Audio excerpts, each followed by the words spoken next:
پوری طرح قادر ہے، پوری طرح قدرت رکھتا ہے۔ فرمایا الذی خلق الموت، وہ جس نے موت کو خلق کیا، والحیات، اور جس نے زندگی کو بنایا، کس لیے؟ لیبلوکم ایکم احسن عملا، تاکہ تمہیں آزمائے کہ تم میں سے کس کا عمل بہتر۔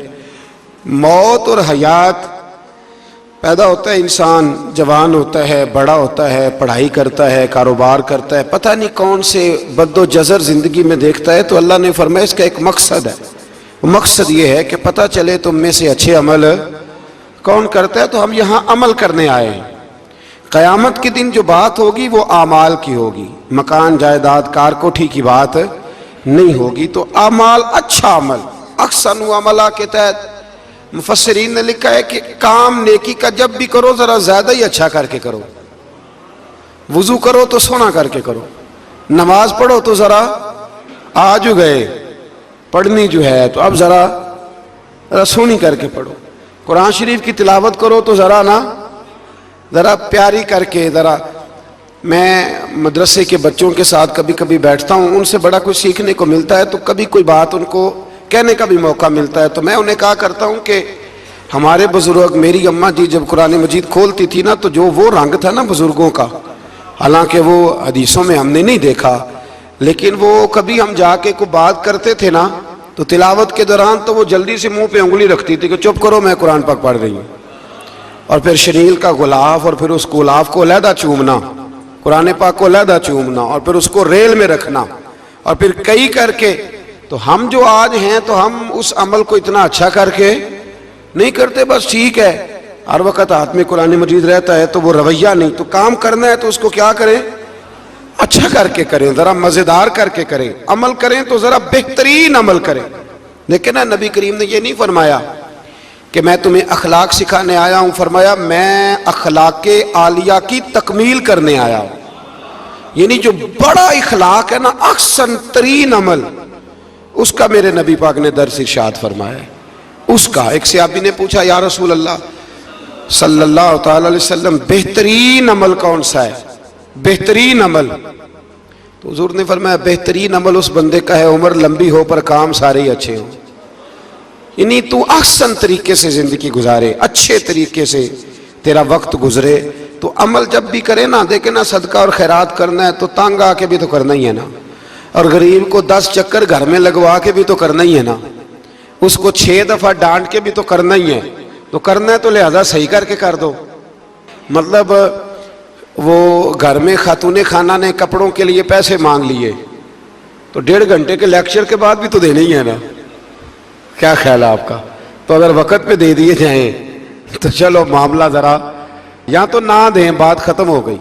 تو اگر آپ نے 1.5 گھنٹے کے شدید احتجاج کے بعد بھی دینے ہی ہیں تو پھر یہ ہے کہ عمل کو اچھا کر کے کر لیں، ذرا اس میں خوبصورتی رہتی ہے۔ اللہ تعالیٰ سمجھنے کی توفیق عطا فرمائے۔ بڑے خوبصورت مضامین ہیں اس سورہ مبارکہ میں۔ آیت نمبر 19 میں اللہ نے فرمایا کہ کیا انہوں نے اپنے اوپر کبھی پر پھیلائے اور کبھی پر سمیٹے ہوئے پرندوں کو نہیں دیکھا؟ کیا تم نے کبھی دیکھا نہیں کچھ پرندے اوپر اڑتے ہیں تو پر پھیلائے ہوتے ہیں اور کچھ نے پر سمیٹے ہوتے ہیں؟ تو فرمایا ان کو فضا میں رحمان کے علاوہ کو روک نہیں سکتا، صرف ایک رب رحمان ہے جس نے انہیں فضا میں، یار جہاز آپ نے دیکھا ہے اسے کون روکتا ہے؟ آپ یقین کریں کبھی اس پہ بیٹھا بندہ غور کرنے لگ جائے نا میں کہاں ہوں، تو ہو سکتا ہے پریشان ہو جائے، کون روک کے رکھتا ہے اسے؟ تو فرمایا یہ رب کی قدرت ہے، جہاں چاہے جس کو چاہے وہی کھڑا فرما دے، یہ اللہ تبارک و تعالیٰ کی قدرت ہے۔ آیت نمبر 20 میں اللہ کی مدد کرنے اور رزق عطا کرنے کا بیان ہے کہ اللہ مدد بھی کرتا ہے تمہاری اور تمہیں رزق بھی عطا کرتا ہے۔ آیت نمبر 23 میں فرمایا کہ اللہ وہ ہے جس نے تمہیں پیدا کیا، تمہیں سننے، دیکھنے اور سمجھنے کی صلاحیتیں عطا کی، مگر بندے بڑے کم ہیں، بڑے کم بندے ہیں جو اللہ کی نعمتوں کا شکر ادا کرتے ہیں۔ یہ سوچنے سمجھنے کی صلاحیت آپ کے خیال میں چھوٹی نعمت ہے؟ بہت بڑی نعمت ہے۔ آپ یقین کریں بعض لوگوں کے پاس سارا کچھ ہوتا ہے لیکن شعور کی دولت نہیں ہوتی، تو یہ بہت بڑی نعمت ہے، اس کا بھی اللہ کی بارگاہ میں شکر ادا کیا کریں۔ جب اللہ کوئی عقل شعور دے دے تو دوسروں کو بیوقوف سمجھنے کی بجائے نا اس نعمت پر اللہ کا شکر ادا۔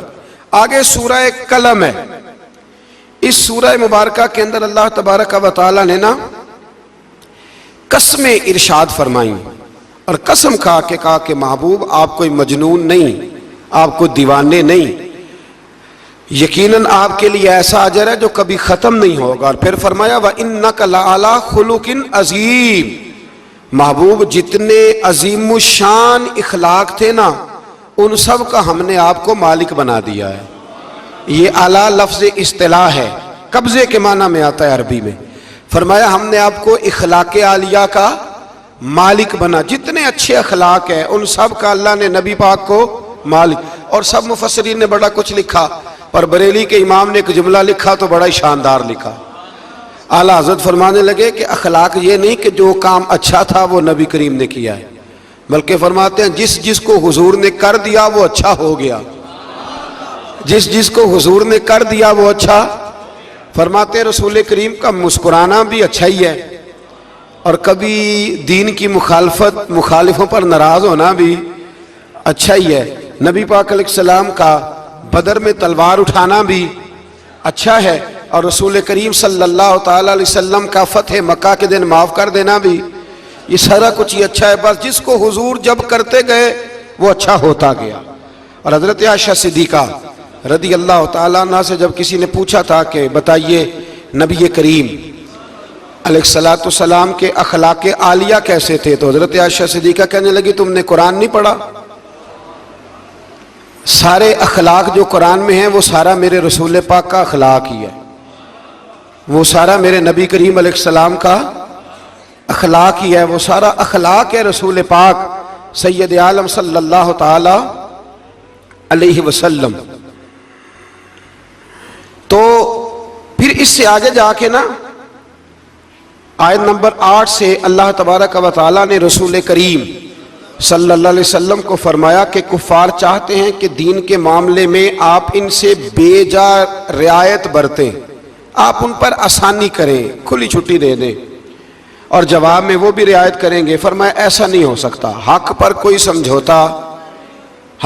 سمجھوتا نہیں ہو سکتا۔ اس کے بعد ایک دشمن رسول صلی اللہ علیہ وسلم، مفسرین نے اس کا نام ولید بن مغیرہ لکھا ہے، اس نے نبی پاک علیہ السلام کی گستاخی کی تھی، تو اللہ نے اس کے 9 کبھی باتیں قرآن میں بیان کی، بڑی باتیں ارشاد فرمایا جھوٹی قسمیں کھاتا ہے، نکتہ چینیاں کرتا ہے، سخت منع کرنے والا ہے بلائی سے اور حد سے بڑھنے والا ہے، اور آخر میں فرمایا اتلم بعد ذالک الزنیم، فرمایا یہ نہ ہے ہی بد اصل، اس کی اصل میں ہی مسئلہ ہے۔ یہ کتنی سخت بات ہے، جب نبی کریم کے بے ادب کی بات ہوتی ہے تو پھر باتیں سخت ہی ہوتی ہیں۔ یہ قرآن مجید نے سخت باتیں فرمایا کہ یہ اس کی اصل میں ہی مسئلہ ہے محبوب۔ اس نے ایک بات کی تو اللہ کریم نے 9 اس کی کبھی اوصاف بیان فرمائے، اس لیے اعلیٰ حضرت نے کہا تھا دشمن احمد پہ شدت کیجئے، دشمن احمد پہ شدت کیجئے، ملحدوں سے کیا مروت کیجئے، شرک ٹھہرے جس میں تعظیم حبیب، اس برے مذہب پہ لعنت کیجئے، اس برے مذہب پہ لعنت کیجئے، اور جو نہ بھولا ہم غریبوں کو رضا، ذکر اس کا اپنی عادت کیجئے۔ آگے پھر سورۃ الحاقہ، اس سورہ مبارکہ کے شروع میں قیامت کے حق اور یقینی ہونے کو بیان کیا گیا ہے، پھر قوم سمود اور قوم عاد اور فرعون پر نازل ہونے والے عذاب کا ذکر ہے۔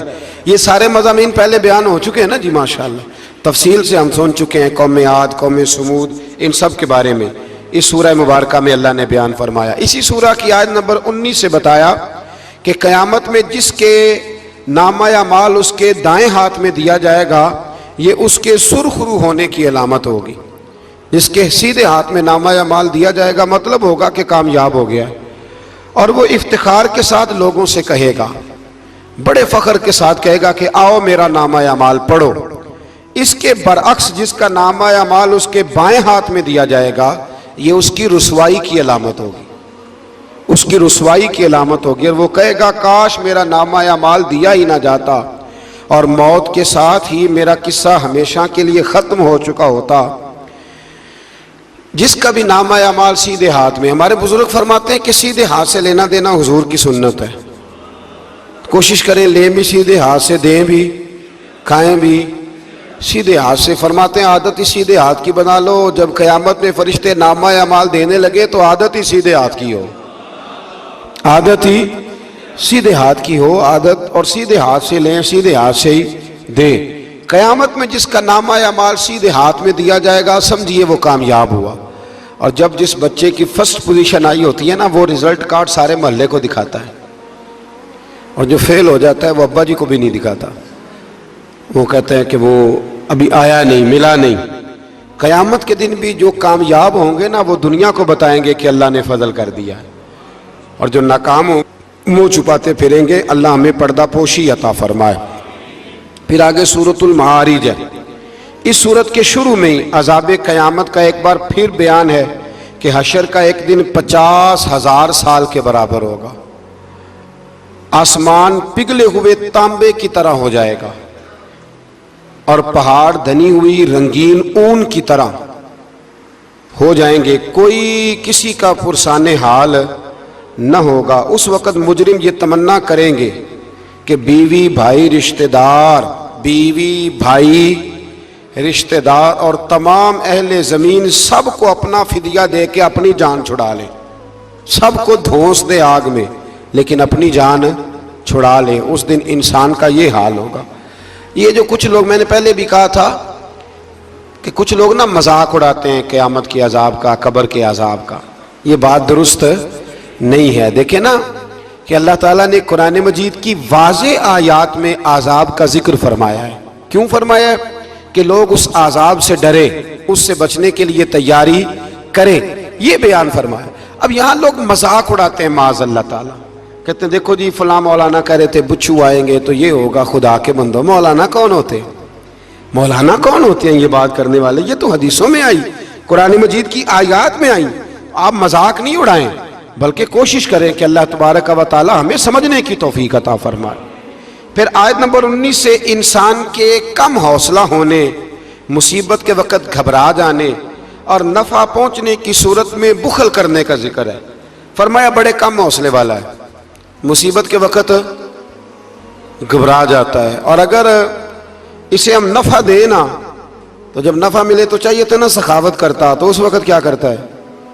بخل کرتا ہے، کنجوسی کرتا ہے۔ اللہ فرما رہا ہے، نبی پاک علیہ الصلوۃ والسلام نے فرمایا یہ جو سخی ہوتا ہے نا، فرمایا یہ سخی بندوں کے دل کے قریب بھی ہوتا ہے، اللہ کے قریب بھی ہوتا ہے اور جنت کے قریب بھی ہوتا ہے۔ اور فرمایا یہ جو بخیل ہوتا ہے نا، بخیل یہ بندوں سے بھی دور ہی ہوتا ہے، بندوں سے بھی دور ہے، جنت سے بھی دور ہے، اور اللہ تبارک و تعالیٰ کے قرب سے بھی دور ہے۔ اور حضور فرماتے ہیں جب صبح سورج طلوع ہوتا ہے تو فرشتہ دعا کرتا ہے اللہ سخی کو زیادہ عطا فرما، اور کہتا ہے یا اللہ جو کنجوسی کرے نا اس سے روک لے، اسے نہ دے، اس لیے کہ جب وہ نہیں دے رہا۔ بڑی خوبصورت مثال علامہ اسماعیل حقی نے لکھی ہے۔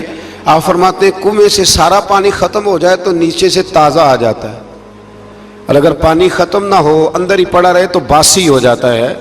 تو ایسا ہونا چاہیے کہ ایک دفعہ سارا پانی ختم، میں آپ کو سارا مال صدقہ کرنے کو نہیں کہہ رہا، لیکن حضرت ابوبکر صدیق نے کئی دفعہ یہ کام کیا۔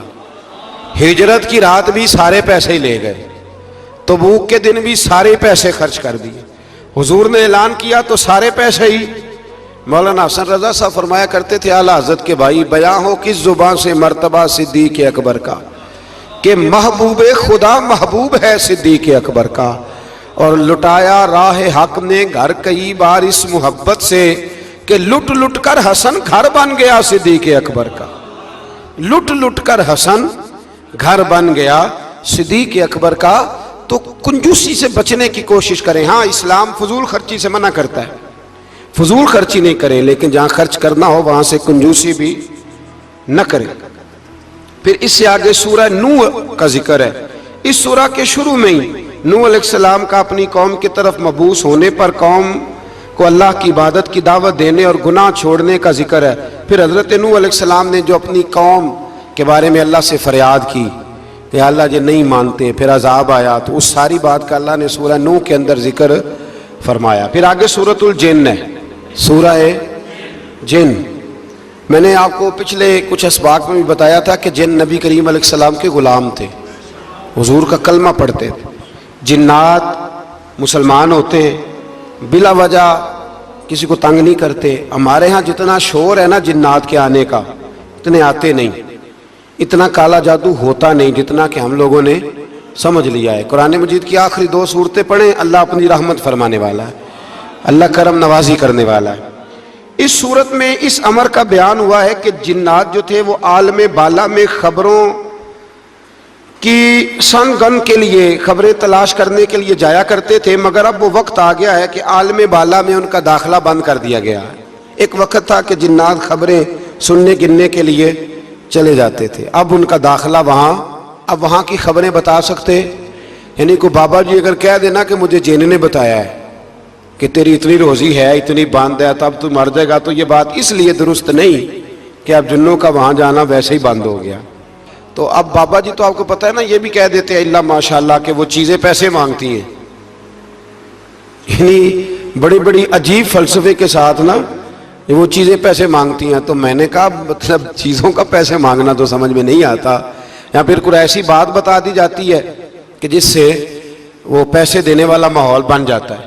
تو فرمایا اب ان کا وہاں جانا بند ہے، اور جو بھی جاتا ہے محافظ ان کا راستہ روک لیتے ہیں، اور آگ کے گولے ان پر برسائے جاتے ہیں اگر آسمانوں پر جانے کی جن کوشش کریں۔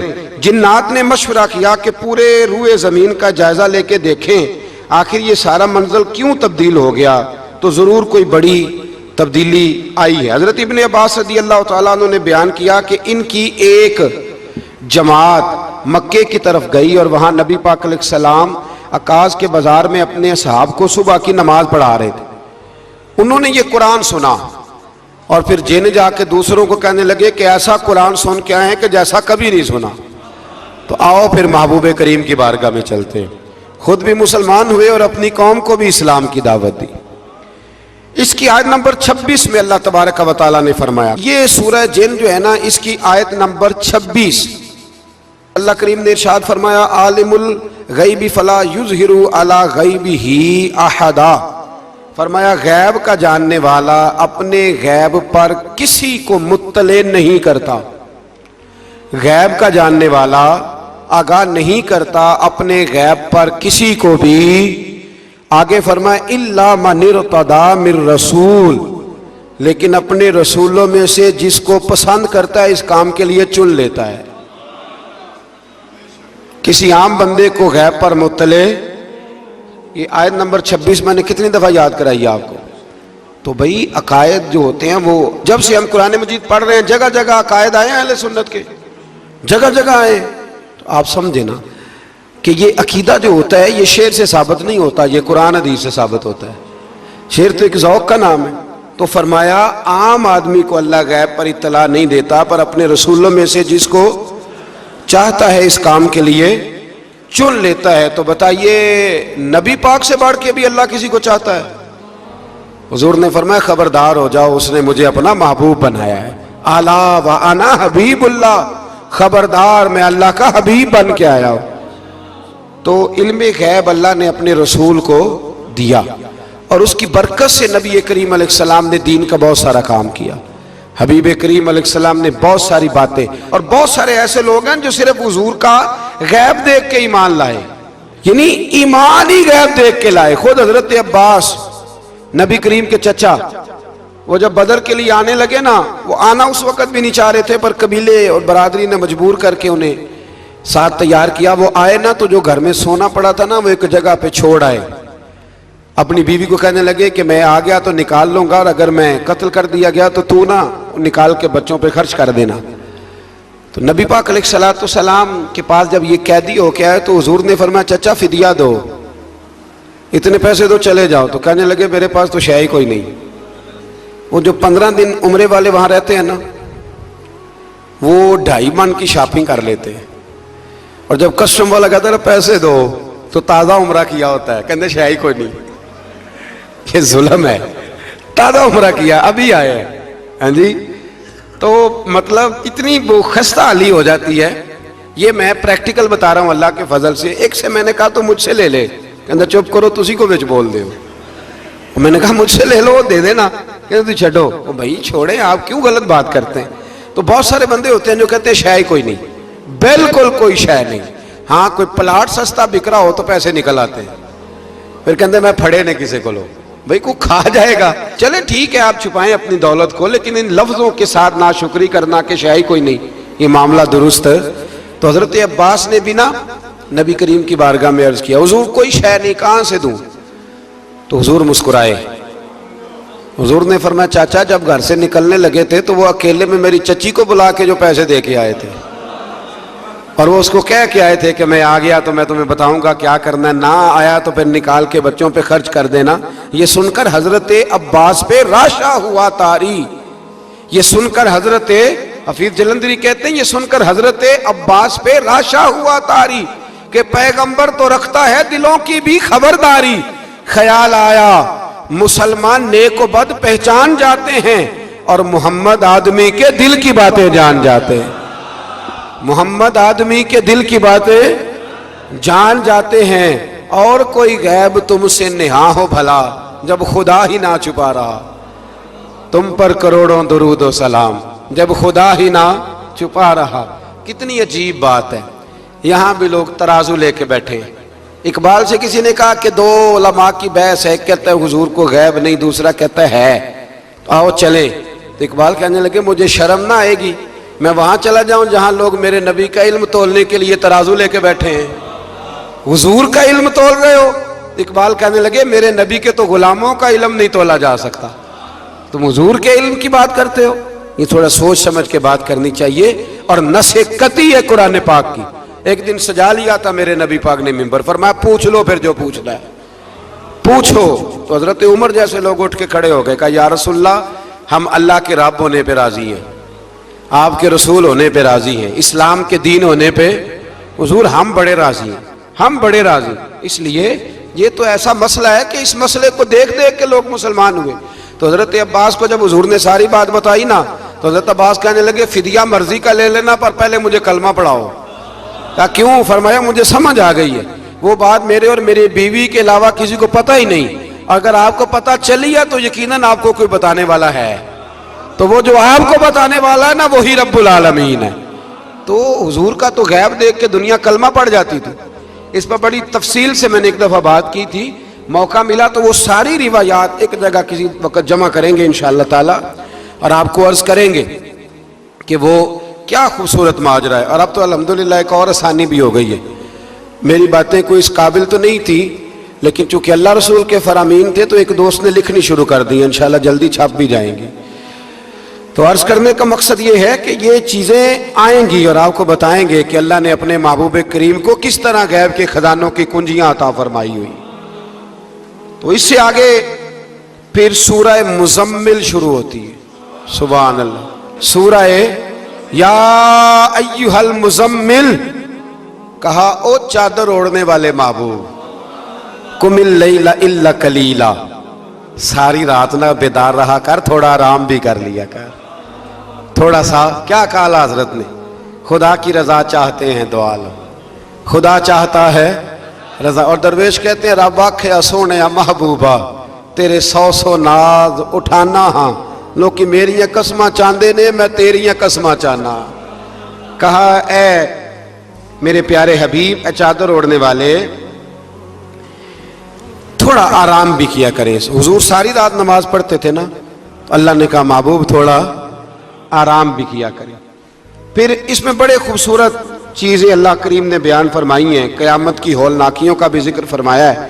پھر آخر میں فرمایا کہ تم اپنی بھلائی کے لیے جو کچھ بھی آگے بھیجو گے اس کو اللہ تعالیٰ کے پاس اس سے بہتر اور زیادہ ثواب والا پاؤ گے. یعنی اس کا معنی یہ بھی ہو سکتا ہے کہ اپنی سوچ سے زیادہ تم ثواب پاؤ گے جو چیز آخرت کے لیے تم بھیجو گے.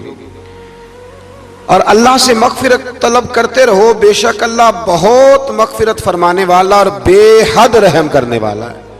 پھر اس سے آگے سورہ مدثر ہے, مزمل کے فوراً بعد سورہ